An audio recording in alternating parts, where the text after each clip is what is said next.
We were in a small group and they had mentioned this class. I did go kicking and screaming at the beginning. It's a parenting class, but it's really a marital class too. It helped us. The more we were together on one front moving forward, the kids noticed it. It's so confusing for kids when dad's saying one thing, mom's saying another. They know it, and then they use it to their advantage. When you are considering your holidays, age plays a major context. You have your kids with you. You're bringing them into somebody else's house. You have your own routines, and they have their routines. And now it's a disruption. When they were toddlers, we took a break, and everyone came to us for most of the holidays. But now that they're getting older, we really, I think, lay out the time we're going to be away. The holidays provide a lot of opportunity to focus on building connections and relationships among each other. So you don't want to be so rigid that you miss that opportunity for connection. But there's also, if you don't have some kind of anchor, you could end up living in a chaotic environment where you're missing that opportunity as well. It's only a disruption if you haven't anticipated it. When you're really intentional about where you're heading, it will minimize disruptions. You're trying to treasure the moments with your family because that's what's going to keep those kids wanting to spend the time with you and be a part of your traditions that you're working so hard to create.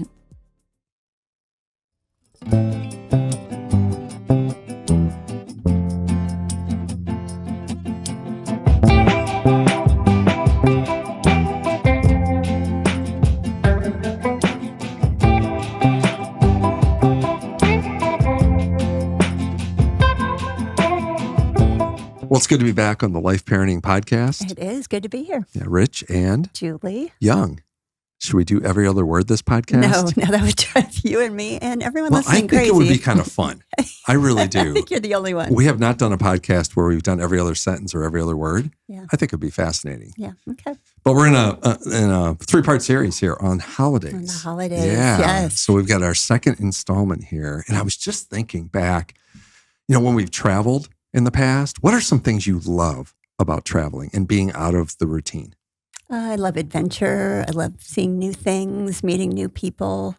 Yeah. What are some things you don't like about the travel and being out of your routine? When my schedule gets disrupted, the flight gets delayed, you hit the traffic, the kids melt down. Do you remember that trip that we took that one time where one of our kids on the way back from... Are you going to bring up a bad memory?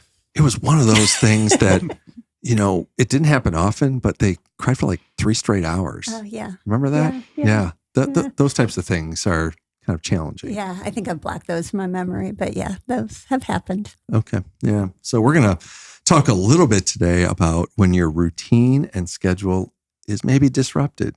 Maybe it's changed a little bit from what the normal is. How can you take some of the principles that we've used for so long and use those in those situations to make that a little bit more of a gem than a challenge? I love that. So they don't ruin the holiday. That's right. Thanksgiving, Christmas, whatever holiday. That's right. Yeah. Yeah. You thought I was going to go down the road of sharing like a terrible example. Having PTSD here. Yeah, I wasn't going to bring that on you. Well, we have some friends with us today. Yes. Do you want to introduce our friends? I do. Yeah, we're excited to have them. I do. Excited to have Jeff and Cathy Gratzmiller. Welcome.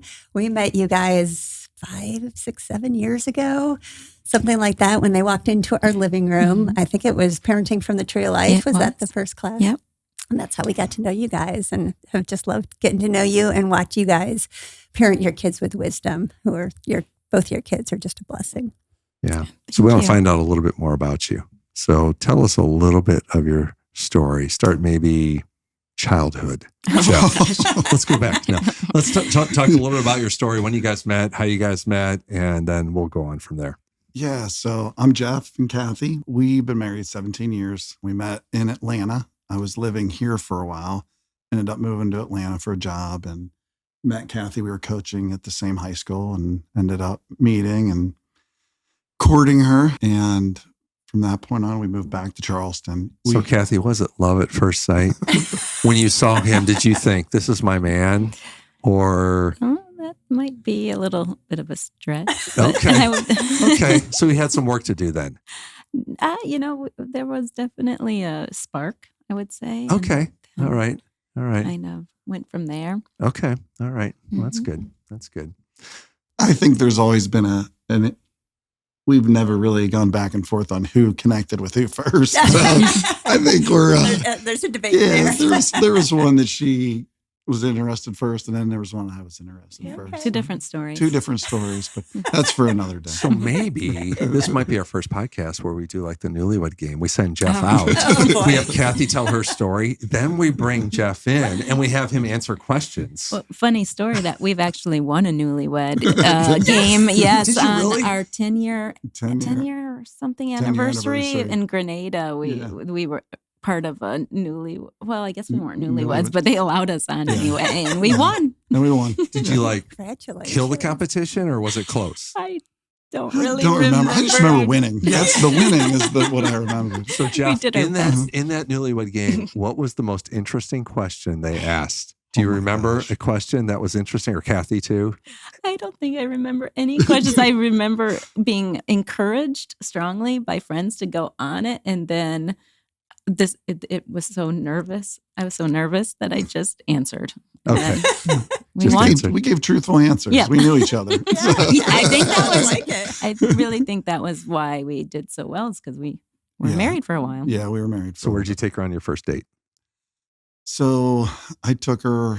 We were living in Atlanta, So living in Atlanta. Okay. and I took her. I was going to take her to a really nice restaurant. So I took her to a place that I knew that was really close to us. Went over there, and I'm like, I got her a nice dinner, and I got myself what I thought was a steak back then. I was a lot younger, 17 years ago. It was carpaccio. So I'm thinking I'm getting a thick steak coming out, and they come out and bring it out, and they give her nice plate, and I get a thin thing of meat, and I'm like, never seen something like that in my life. So I'm sitting there like, what do? I don't like this. Look cool. Look I cool. just look cool. I just paid way over what I'm supposed to pay with my wage back then.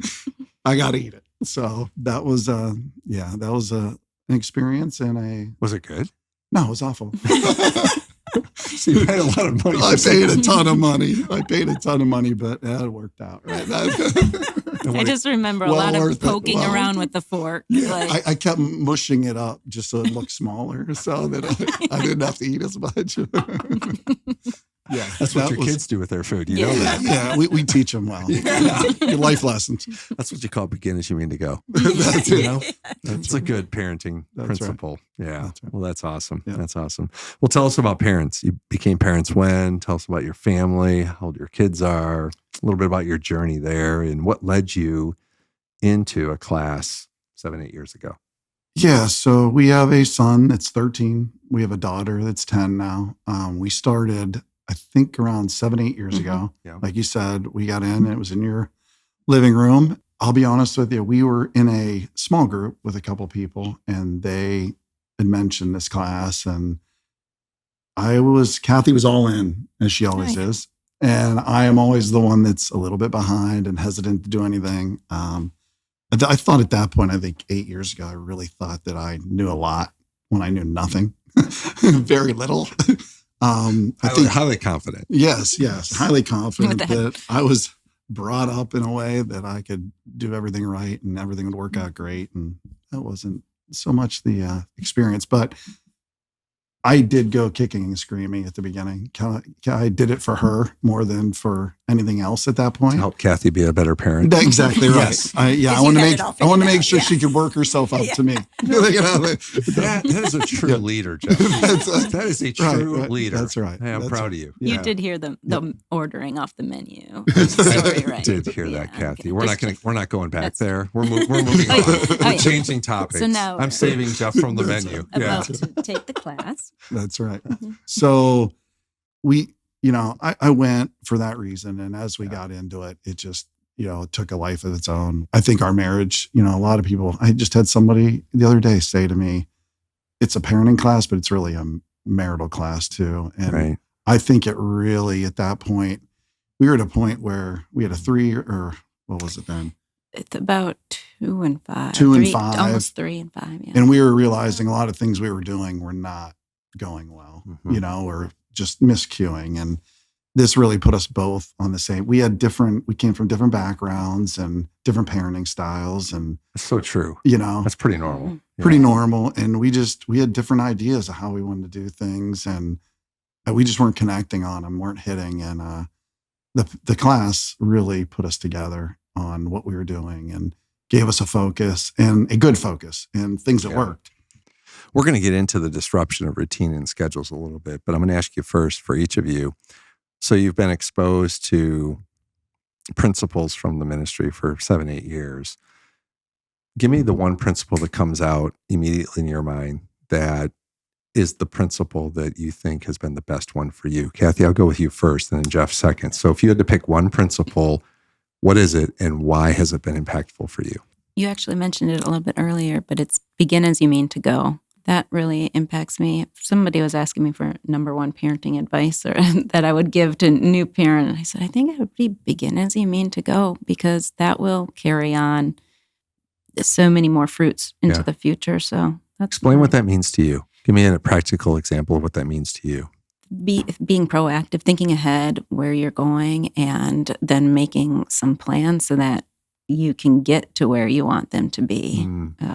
Right now we have a teenager, so we're really seeing the fruits of that, because now we're starting to see a little bit of the finish line. No, there's not really a finish line, but a moment that they're getting to where you're hoping that you've been putting all this effort into. Yeah. So I think when you think about that from birth, it starts to take some pressure off, because you know that you're going to be hitting these check marks all along the way. We're at a point now where our son is, we're getting the digital age too. And begin as you mean to go is very important, that we're not doing things too early or anything along those lines as well, that we understand where they have some while to go before they get to these things. So we'll say, Jeff, that you took the class to help Cathy out with her parenting. 100%. You weren't a skeptic. You were just more trying to help your wife. 100%. So about how long did it take for you to realize after you took your first class that, like, wow, this is going to be good for us as a family? And then what's one principle that you took away over the last few years that's really been impactful for you? Yeah, it didn't take long. And I think a lot of it had to deal with, you guys were our instructors, and I think the life-giving part in the community itself really helped. But then that's the huge thing, but then once you get into the content and you start seeing it work, sometimes when you're at that point, you just need small wins, and we needed some wins. And the course gave us a bunch of wins very quickly. And some, it took over time to get, you work at those things, and now you see fruits along the way. It was very evident that what we were doing, and to be honest, it helped us. I think the more we were together and on one front moving forward, the kids noticed it. I noticed it. She noticed it, and it kind of brought us together. That's so true. It didn't take long. It's so confusing for kids when dad's saying one thing, mom's saying another. They know it, and then they use it to their advantage, but it still confuses them. But they know when to go to mom, when to go to dad, and that's good. That's neat. So how old are they now? 13 and 10. And 10. And you have a boy and a girl. Yes. Yeah. It's been neat to watch them grow up. And can you guys share what you guys do? Because I think that's really plays into our discussion. Well, they're husband and wife. Well, I know. That's true. Yeah. Okay. You mean for a profession. Profession. Yeah, that's what I thought you meant. Their husband, wife, their parents, yes. We're both public educators. So Jeff works at a public middle school, and I work for a virtual public high school, and I teach science, and he teaches physical education. Yeah. So I just think that I love your guys' perspective, because you see a lot of kids, you see a lot of different parenting styles, you see the fruit of a lot of it, and you can bring that perspective in. And you are raising your children in the public school system. Right. We've had people come to us and say, I think all the GFI principles only work if mom stays at home and homeschools the kids. So we're like, no, that's not true. And so I think you guys are just a huge testament, because I've seen your kids. I've talked to your kids. They are beautiful children growing up with the biblical principles that you're teaching them. They are kind. They are generous. They, all these things that you are still instilling into them. Thank you. I think, too, one of the great things about having you on today to talk about just disruption from the routine and schedules is you have a family that is pretty much all on the same schedule. I mean, literally, when you're on, you're on. Yeah. When you're off, you're off. Mhm. And it's like all of you are on or off. Mhm. Where most families, some parents work from the road or, all this type of stuff. They're not all on or all off.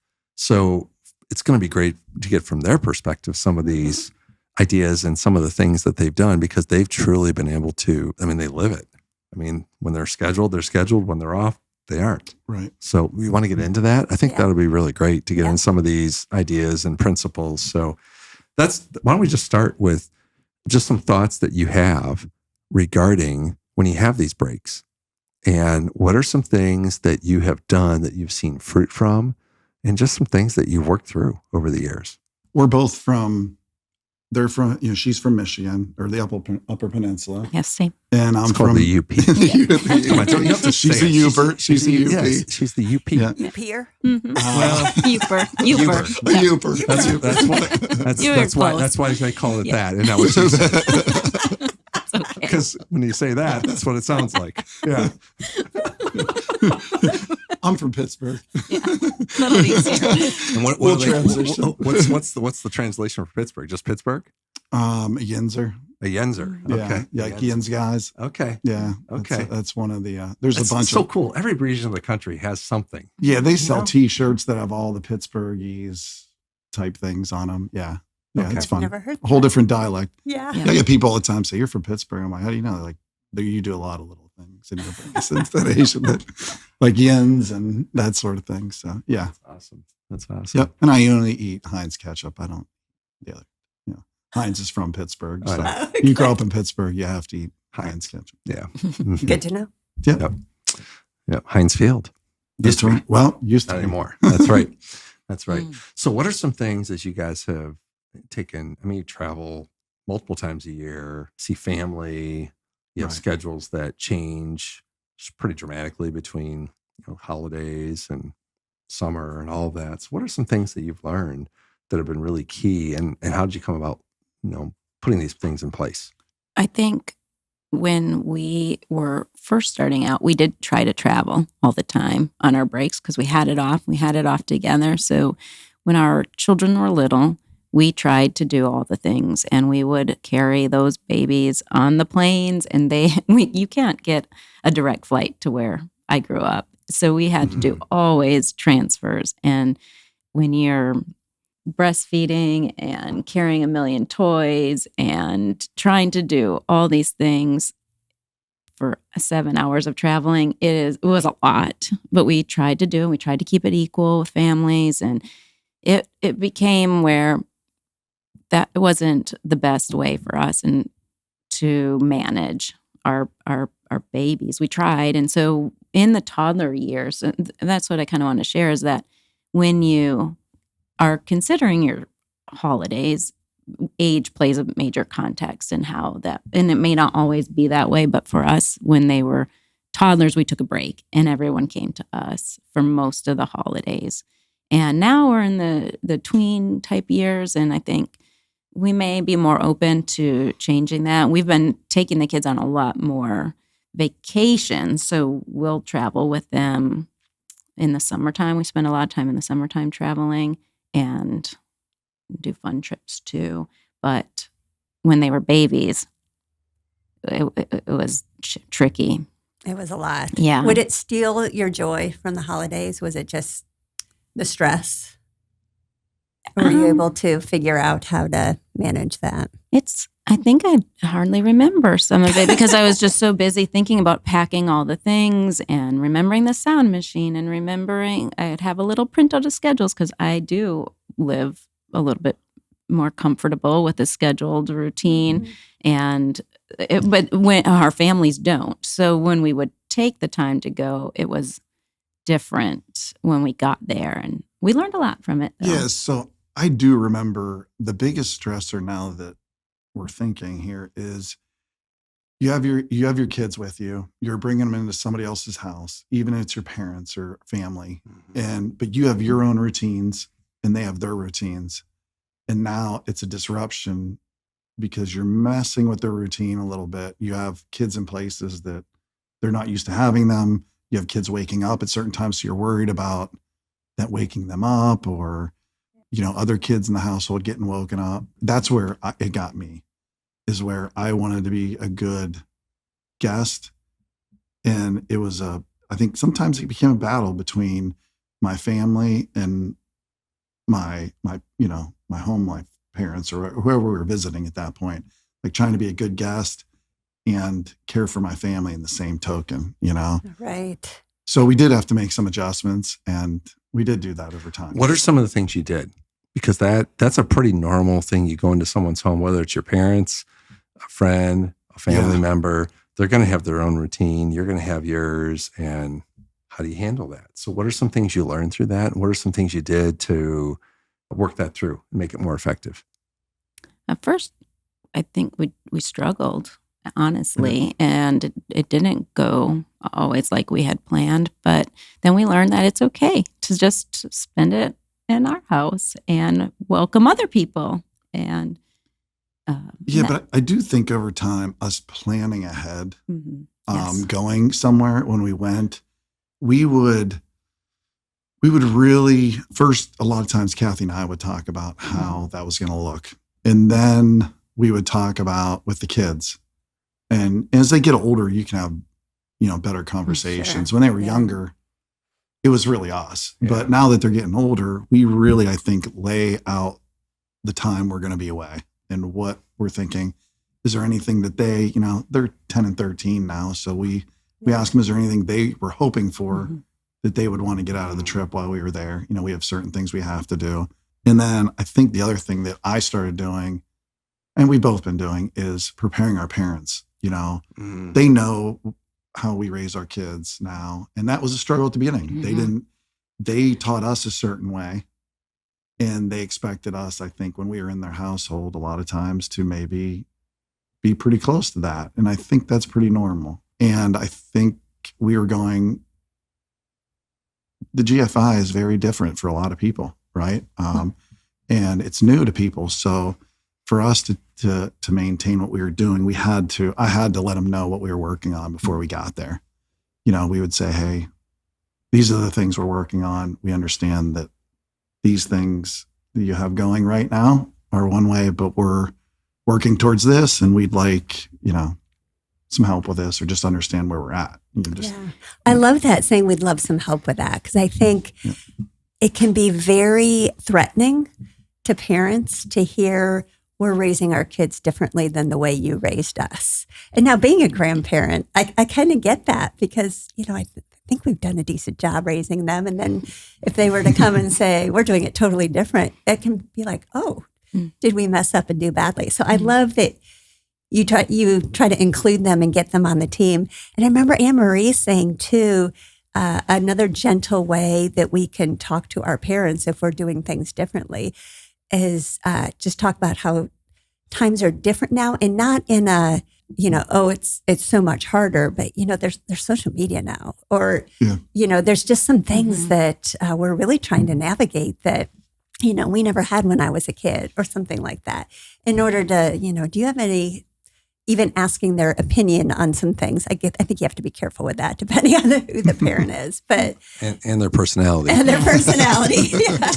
That one, you got to watch that one. That could go south real fast. But I think as much as we can include them and get them on our team, and so it's not a we versus them, even though it, in some ways, to us, it may feel like that, because for some people, we may be raising our children a completely different way than they're raised, especially if it's just a new generation, a new, maybe first generation believers stepping into a home where there was no faith. So just so many things to consider. So yeah, I think the line of communication was just the big part of just going in, not, coming up with things they're thinking of or things that they think we're thinking of. I do remember some spots where we're talking to both sides of our family and just being open line of communication. And when that happened, because you wonder what they're thinking. Like, I would go and wonder, like, what are they thinking? Like, like our kids are up and they're yelling at this time of night, or they're, so it's just, once the open line of communication with the parents was a big deal. And I think that helped us. Yeah. And when we first started, when we were traveling, they were babies. We were not taking the course at the time. So we kind of were going in. I had read the Baby Wise books. I did do that with our first one, and I love that routine and the scheduled. So we were doing that, but not until more around the toddlers when we felt secure in our strategies and our principles, and then we were able to voice them. And at that time, my mom had spent a lot of time living with us. And so she would spend months sometimes, and we would be attending the classes, and I could come back and share the information and really excited about it. And so that helped too. And it is, we spend a lot of time in the summer there, sometimes 3 weeks in the summer with them. And they have an understanding of now at this point why we do what we do, the why, making sure to share the why with them too. Right. So good. So is there, you can collect your thought in a minute here, but Cathy, are there still more bears in the UP than there are people? Because isn't the bear population to people like 1-to-1 or something like that, or close? I'm not familiar with that, but I know that I'm pretty sure bear hunting season just finished, so there's probably less than. I should have asked you to prepare for what I that know. question. That's one thing I didn't, but I think it's like really, really. Everyone's big going up to there. Ask Chat right now. Yeah. You My guys look dad that does. up. Look it up on chat and Keep figure me it out. informed. I think Bigfoot takes care of a lot Okay. of them. Oh, too. perfect. Very different. Right. Julie, you probably have a better thought than that. Well, I don't even know where that came I from. did have a question, or not a question, just to follow up. I love too what you guys said about talking to your kids and managing their expectations, because we have expectations going into a vacation, family time, a holiday, whether we verbalize them or not. We have them, and our kids do too. And acknowledging them and finding out what is their expectation, what are they looking forward to. Sometimes I think I know what our kids are expecting, but we'll ask them, and I'm like, I did not see that one coming. Okay, good to know. Yeah, 100%. We will, whether you're traveling or doing your holiday at home, making the point to set expectations is huge for us. And our family has a lot of different temperament styles and expectations of how we would like to enjoy the holidays. And I enjoy things when I'm getting things done and checking things off lists and maybe organizing something, and everybody's up and eating the meal at the same time. Something or somebody, right? I'd like to say something, but I feel like I'm really giving to everybody else because I'm organizing everyone's things, not just mine. So I feel like I'm on fire when I have time to do that. But that's not the majority of my family. You can. Jeff's giggling over there. We're a little different. Opposites attract. That's good. How about you, Jeff? I like to relax. Well, but I think organizing for me is relaxing. I like to watch her organize. Oh, yeah. I like to watch her organize. No, we like to get stuff done for sure. We're a busy family. I think you like to slow down though, I do. and I watch absolutely do. some TV or relax. And I know our son, he loves to be social. So he wants to have a lot of people around and be talking to people all day. And my daughter wants parties all the time, I think. It's like treats and snacks and party fun stuff. Yeah. And So that's kind of become our family identity though too during the holidays. parties. No, but like different treats, doing nice dinner, like different dinners and fun stuff along the way. So something that has become an identity in your family is putting up a lot of Christmas lights. Mm-hmm. Yes. So how did that come about? And how did it take on the level it's at right now? Well, Is this a family thing or is this a Jeff thing?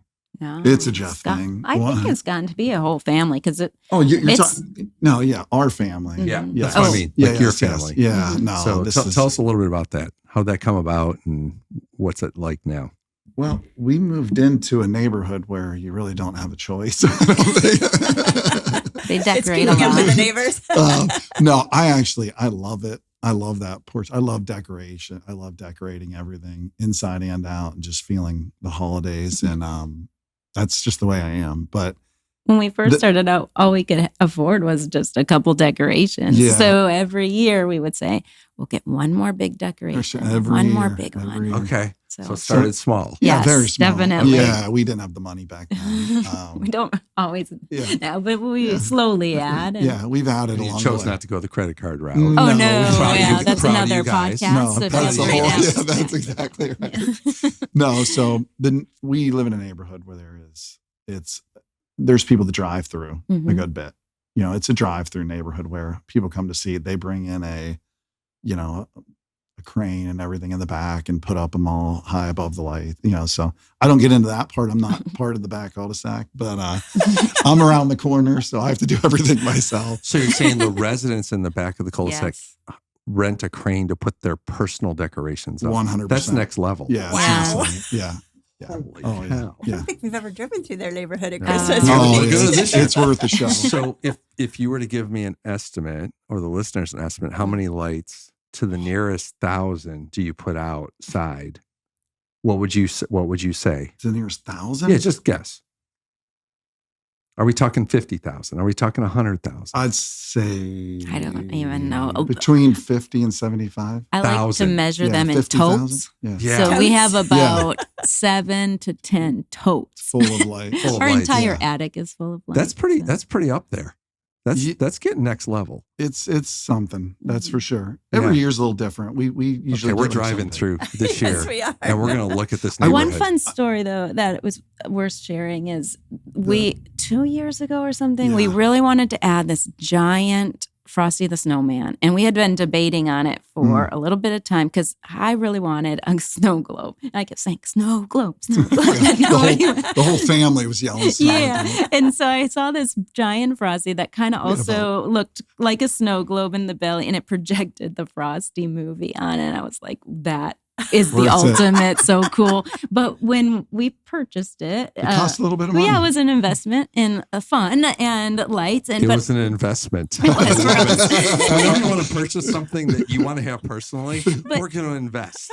If it's an expense, we're wasting money. but hear me out, We because did this invest. is where the We did investment invest. comes in, because I Yeah. felt like if we're going to be showcasing our yard, what are we showcasing it for? And we Mm-hmm. really want to communicate the message of the Lord and the birth of our Savior. Yeah. So we had put together a little prayer box and put it out in front of our yard and talk about how Jesus is the light of the world. And these are our lights too. And we hope people enjoy them, but we wanted to be able to give back on our investment. And so people put in prayers all the holiday long, and then we pray over the people who family. drop, as a family. So we I spend love time that. doing that. And that's our, like a It's new been really holiday cool. tradition the last 2 years. And man, has it been impactful for all of us to see not only what people are praying for, it really changes your whole perspective on life. How many do you get a week in your box? A lot. A lot. Way more Like- than we ever like Like 10, anticipate. 20?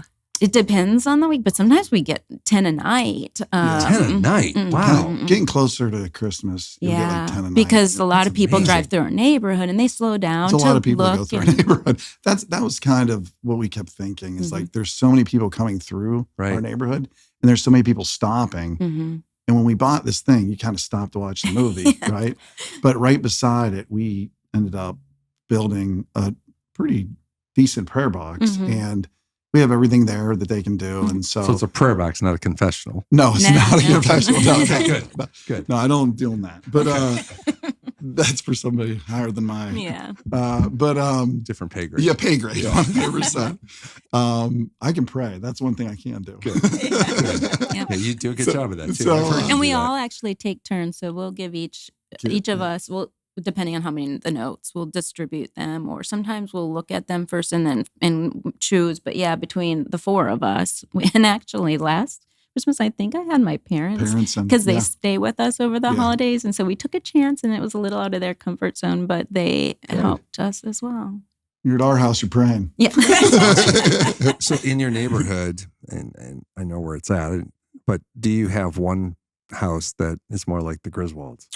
Or are they all like pretty There's well two done? in the back. There's that two are in the back? really, Okay. They're really they're a little echelon above everybody. Okay. All right, Yeah, makes the one between has a sign that says I help them with theirs or something. And it points to both sides of the two big ones. Yeah. So you've got, different breaks that occur, especially around the holidays, summertime. And I'm sure that you have figured out some basic principles that have been tried and true that you make sure that you focus on during these times. What are a couple each of you that you thought of that have really helped you stick to the basics when you've been traveling? Whether it's been to see family, whether it's been over the holidays or a summer vacation, whatever that might look like. What are some basic principles that have really been big benefit to you guys? I think when we go away, we always talk about when we go away, things will look different than us being in our regular routine, right? Right. And that when we come back into our routine, it'll be, we'll get back to everything, but there's non-negotiables, like you're saying, I think. And I think one of them is definitely the first time obedience. I think to me, that's one of the core principles. And if something's a little off, we can usually go back to, we're not getting first time obedience. So I think that's always been that way for us. And that's hard to do when you're traveling and on vacation, because my mind can go into vacation mode, even in parenting, Right. which can be dangerous because that's one of the first things that slip. So I think that's a good point to stay on top of that. Yeah, we'll kind of pre-teach too, do some pre-teaching on the way, or just even before we have guests and visitors about that's something that we do expect, and we'll do drills times to practice, or if we just even get through a few days of where we have noticed that they have a lot of freedom of choice, and then they begin to expect that throughout the whole day. And we do have a lot of freedoms over holidays, and we should have a little more free time, but we like to try to have those main times planned. Maybe let them sleep in a little longer, but we still have a breakfast time, a lunch time, a dinner time. When they were little, we still stuck to nap times. So would you consider that like a modified schedule? Absolutely. So you still have a schedule. Uh-huh. So first time obedience, and then what you're saying is having a schedule that keeps you somewhat on track, even though it's maybe not the one you had at home, you still have a schedule. Right. Some anchors that are really important for us to keep in mind, because they like that security too, to know when lunch is. You're not answering as many questions too if they kind of have a known time when they're going to be eating and then resting, or when they were a little bit older, they might have room time, because we all needed some time to reset and have a little bit of quiet time. And some days didn't look like that, and that's okay. In fact, I remember Julie, you were sharing with me your go with the flow, and I just love the idea of, feel free to share that too, because it's so good. Surprise. That was a ministry trip that we took. GWTF. GWTF. It was a trip that we were on, and it was a ministry trip that ended up being about a month long. We were in Australia, and we were staying at people's homes. We were doing a lot of ministry, a lot of sightseeing as well. Ministry mean like speaking at places. Yeah. Yes, with the Growing Families Ministry. Right. And so we didn't, when you stay in people's homes, you don't really know when their meal times are or what they're serving. Plus, we're in another country, so some of the food was a little bit different. And one of our children likes to know, they're the one that gets up in the morning and says, what's for breakfast, what's for lunch, what's for dinner, what are we doing today? And I had to tell, I'm not really sure. We're just going to go with the flow today. You will get fed, I promise. Sorry, go with the flow. Well, then it became, when the kids would get a little bit uptight about something or want a question, I'd just say GWTF. And that was just go with the flow. I don't know. And what that communicated to them was, I don't know the plan. I wish I did. I'm sorry. I know we're going to be gracious guests, and we're going to go with the flow and smile, and it'll all be good. And so it taught them some flexibility, especially the kids who like to know. Now, we also try to keep a routine, try to keep a lot of the anchors going, but there's just times when you can't. And so, so we got that saying that would just kind of let them know. That's great. And I think it's important to remember that sometimes your holiday break might be a long weekend, depending on the parent's job. And sometimes they're for us, sometimes 2 weeks or a couple months. The summer's not really a holiday, but it is an extended period of break. Yeah, and a disruption in our schedule. But if it's just a long weekend, sometimes you might just want to go with the flow and really just focus on connection, not perfection in all your schedule, and taking that time to bond and build family identity. That's something that I feel like the holidays provide a lot of opportunity to focus on building connections and relationships among each other. So you don't want to be so rigid that you miss that opportunity for connection. But there's also, if you don't have some kind of anchor, you could end up living in a chaotic environment where you're missing that opportunity as well. That's so true. Well said. I think I see a T-shirt coming out of that. Focus on connection, not perfection. Yeah. That could be a seller. I know. So I'll see if that goes anywhere, Cathy. We'll see if we can market that. It sounds really good. What are some other things? You mentioned pre-activity, just kind of getting ahead of what's coming. What are some other things that you spoke into as your kids were, different ages and even now? What are some things that you're giving them as far as pre-activity when you go on to these types of trips or get out of the schedule? What types of things do you talk about with them before they happen? Well, a lot of times it's maybe who they might be around, and there's many opportunities to encounter other children who might not be in the same part of the funnel that our children are in, and they might have, or they should, maybe not should be, but like they weren't maybe ready for a certain freedom and that they have, and we haven't allowed our children to have that same opportunity yet. And that can cause some conflict. It can. If we don't get ahead of it. Yeah. Yeah. So a lot of times before we go somewhere, we'll talk, we know who we're going to see, and we'll talk to them about, you might see this, or this may happen. What would happen? And then we play through some scenarios. We'll maybe say, hey, that's really good. Hey, if you see this happen, how would you react to this? What's the correct way? And again, good, better, and best. We can bring that back in. What's the good way? What's the better way? What's the best way to react to these things? So I do feel like we really do a lot of upfront prepping, but I also think the kids brought this up, that they remember a good bit of us. They also know that if we're going for an extended period of time, we will take them each for an individual walk along the way. While you're if you're somewhere for 2 weeks during that time, if we're there even for a week, if we go for a week, we'll usually midweek, we'll take each kid separately. And so they can kind of tell us what's going on. If there's anything they need to talk about, is there anything that they wish was going different, or is there anything they don't understand that we can explain to them, give them any whys? Because when you're in a bunch of people, it's hard to give the why all the time when people are all over the place and it's just not the right moment. So that kind of gives us the time to give them the whys on whatever something was said, but we do it with both kids. And I think they appreciate that. Kind of bring them back into your, ground them back. Right. Them of listen. Yeah. It's so important for us to listen to our kids. What a great example. Yeah. Right.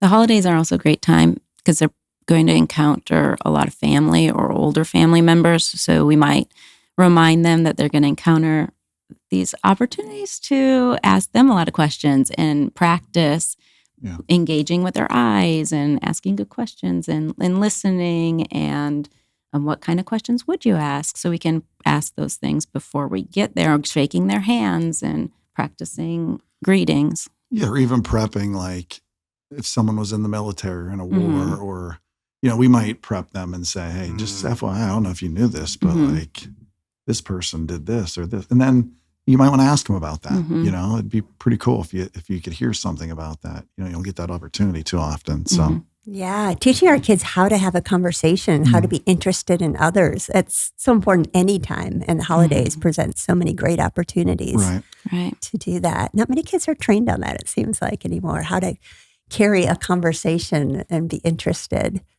in others. I love that. Can we back up? There was a story that you guys have told.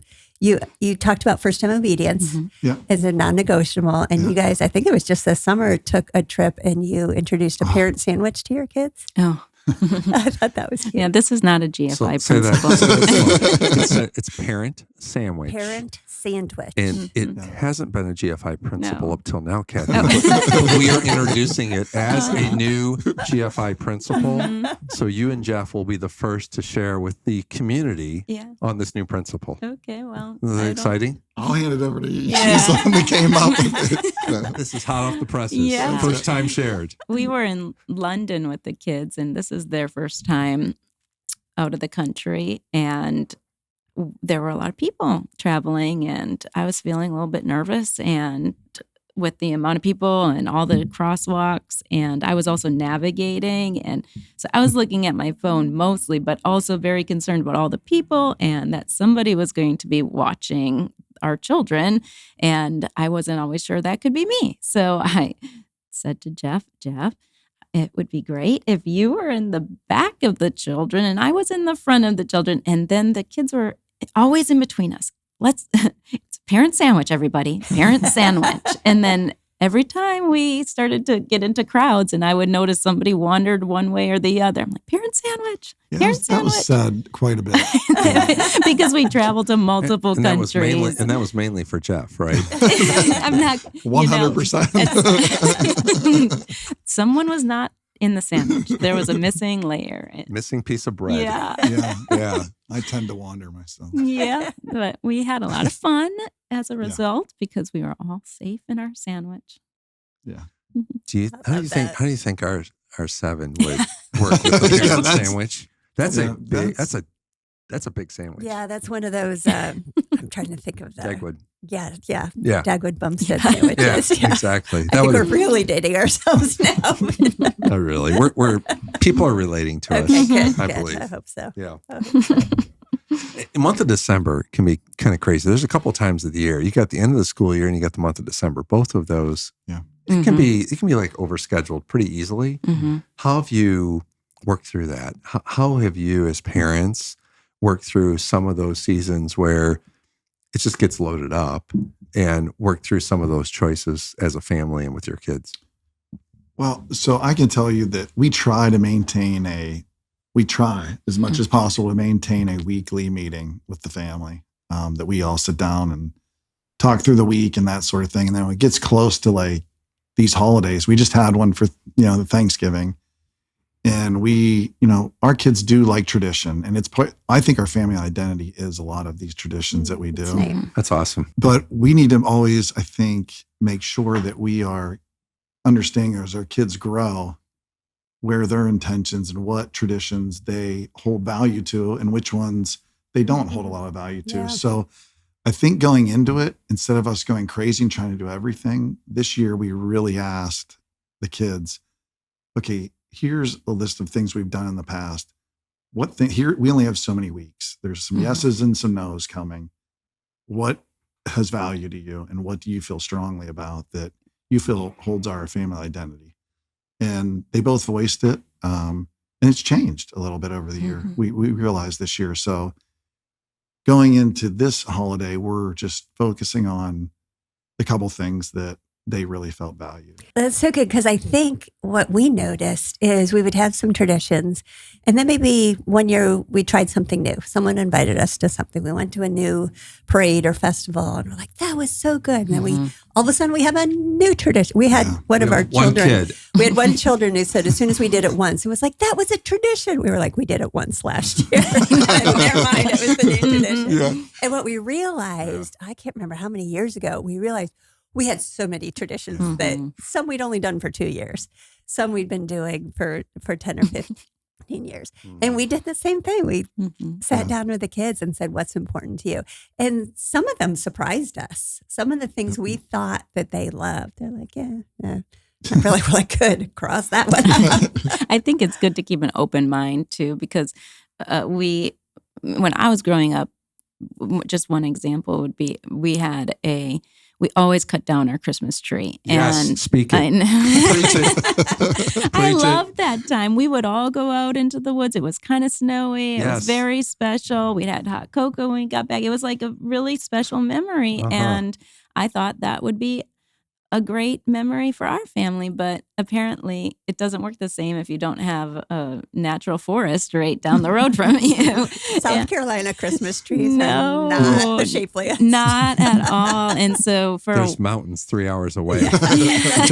Don't give me that. Well, I wasn't sure about Jeff driving with the Christmas tree all the way from wherever. It may make it back. Yeah, it might not. We weren't sure, but we tried so hard for so many years to go to the lots and pick out a Christmas tree, and I had an expectation of what our ideal Christmas tree would look like, and Jeff had so much patience, and then we added kids to it, and we were holding them and carrying bags, and they were poking at us, and they did not care about this Christmas tree, I don't think, and we'd ask all of the employees to cut up. So if you don't know, if Rich, you you're not have to gonna go like- to you're a not gonna like the lot, ending they here. bind up the Christmas tree, and you don't know what it looks like, so they have to. This section may or may not make the actual. So we'll see. They This actually open it makes up. the podcast. They open up the Christmas tree, and then you have to decide, do you like it or not? And so we went through so many trees, Yeah. and then we started going to lot, and It was miserable. it just so that wasn't everyone fun knows- for anyone. Just so that everyone knows, when you go out and cut your own tree, Mhm. they don't have them all bound No. up. They're all natural, Right. so you can actually see what they Mhm. look like. That's the ideal Yeah, way exactly. to search for a Yes. tree. In So my that sounds yeah. a lot nicer So we just finally one than year what just I went through. I think Yeah. Rich wants a whole podcast on Christmas Christmas trees. trees. I could 45 minutes. Yeah. We can I'll actually do support it. it. Yeah, I'll be a listener. So there's one like coming from Cathy. So now we just have a really nice fake one, and we put that up, and it's lovely actually. And it wasn't something I was expecting. Is my point is that I opened up to a different Expectant. style of what I thought the holidays would be like, and it's great. So some We're okay. traditions change. You just Mhm. said some go and come. What are a couple in your family that have stuck? Like over all these years, what are a couple of traditions that are tried and true? And why do you think they've stuck? Well, I think for our traditions, we have a couple, I think, Okay. that are big. One, we do go, we find a live nativity and we go do that. Okay. And actually, the kids have performed in the live nativity. Yeah, they got So really into that. They got really into it. So they still love it. They still do it every year. They still perform it? Yeah, Yeah, they that's actually awesome. Yeah, want they to do. as They they want get to. older. Yeah. That's Mhm. great. Love it. Been married, been Have you, Oh, ever, yeah, have Ansley- you ever thought about bringing the live nativity to your yard as Oh, my part of your gosh. Christmas performance? Or that We lights just got and a stuff? dog, and that kind of put us at maximum number of living things. Things around our house. Yeah. I don't know about Yeah. the live nativity. Okay. I don't have those type of connections Someday. to get those a live Let's talk donkey or any offline. of those. We'll have to talk to the HOA. That's right. No, you don't get permission on that. Just have it. And you'll have all Just kinds do of it. people over. So what's another one? What's another tradition? The kids love, she grew up with, they hid I don't know if you ever heard of this, Oh. pickle. I have heard Yeah. it's a German tradition. It like a is, German- And yeah. they hide it in the Christmas tree and then Mhm. the kids try to find it. Like The a kids dill, love like a dill that. pickle? It's an Or I ornament. mean, It's like an ornament. you Yeah. could Ornament. do It's the a- real yeah. thing, but we have a really pretty one Yeah. that was passed on to us. The kids love that. do you guys like to eat pickles? No. I don't mind, but Yeah. nobody in the family does. Nobody else They just does. like They just like to go But they find like it. to find the pickle in the tree. Yeah. Yeah. Okay. But you have pepperoni balls as your family. Yeah, we do. guess We do a lot of past like tradition. Yeah, traditions like they'd always make pepperoni balls like the night before and stuff like Lasagna. that. We did Lasagna. the night before. Sounds good. So we You try. still do that? I do. Yeah, we still Is that do Christmas lasagna. Eve? Yeah, Yeah. actually. Yeah, it is Christmas Eve. We don't, I'm not a big food maker, chef, I guess you could say. So, yeah. And so I will bake. So our kids do like to make cookies, but our holidays don't usually revolve around a lot of big meals in our family. And that's just Yeah, we how do. things. We do a night of all the lights. We Cool. pile up in the car, get popcorn, That's and nice. kind of do Mhm. that. Yeah. they So enjoy it. anything else maybe that we haven't talked about that you guys thought of as you came into this that you wanted to share based upon just disruption of a normal routine, which happens over the holidays, that you want to maybe close with? I think the big thing for the disruptions for all of them is just, I feel like not looking past the connections. I thought that was a very good thing that she said, that don't bog yourself down with so many things that you lose what each one of those things are about. And that is It's really good. connection. And in all honesty, for us, it really is our family identity. I think if people knew us, if they talked about us, they would say that we're always together doing something, and I think that's become kind of our family identity. And I think the kids have really latched onto that, where, other kids may be off doing things in the neighborhood, which we don't have a big neighborhood, and that's understandable. But I think they've really latched on the identity that our family is, we do things together, and we, make the best out of all the things that we're trying to do. And I think they enjoy that. I love that. Yeah. And you began as you meant to go. Yeah. We've watched you guys do that. And that's neat. And watching your kids, they do enjoy being with your family. They do enjoy being with you too. They do enjoy being with each other. And that's not easy. That's intentional. So we know that a lot of these things that you guys shared with us, and probably 100 others that we could do a lot more podcasting on, but you have been intentional to get that. It wasn't just, we're just lucky. Our kids just like to be with us. You worked really hard for that. I think it's only a disruption if you haven't anticipated it. So when you're really intentional about where you're heading, it will minimize disruptions. It won't eliminate them. There's going to be things you're not expecting. You got to give yourself a lot of grace in the moment and consider that we're all people with different expectations. So you're going to have moments where it's not what everybody might want, but you can still enjoy the time. And if you're focused on the connection and another thing is the connection over correction. I was just thinking about that earlier, and how I think this was worth sharing. Just a reminder that if you do have to correct, that it's if you're around other families, to take time and pull them aside, or maybe not do that in front of other people, because you're trying to treasure the moments with your family, because that's what's going to keep those kids wanting to spend the time with you and be a part of your traditions that you're working so hard to create those memories. Right. And not embarrass them in front of the whole family. Yeah. So good. Well, it's been great. Thanks, Jeff and Yeah, Cathy, thank you for for joining having us. us. Really Appreciate it. enjoyed the time with you guys, learning from you guys, and having you share about some really great nuggets on how you've handled disruptions and just travel. Yeah. Thank you so much. Love having you guys. Love you guys sharing your wisdom. Thank you. And if you want to get into a class like Jeff and Cathy got into, head over to the website, growingfamilies.life, where there is lots more information, videos, and information on how to get into an online class. Yeah, if you aren't subscribed to this podcast, we'd love for you to hit subscribe and then like, and also comment. If you really enjoyed what you heard, please put a comment down so others can view that and see what's going on with this podcast. And any topic ideas that you have for us, you can email us at podcast@growingfamilies.life. You can also catch us on social media, Instagram and Facebook. Also, if you're looking for a contact mom on the growingfamilies.life website, you can find out how to connect with a contact mom to answer your questions. Yeah, thanks for joining us. We enjoyed having you and look forward to the next time spending time with you on the Growing Families podcast.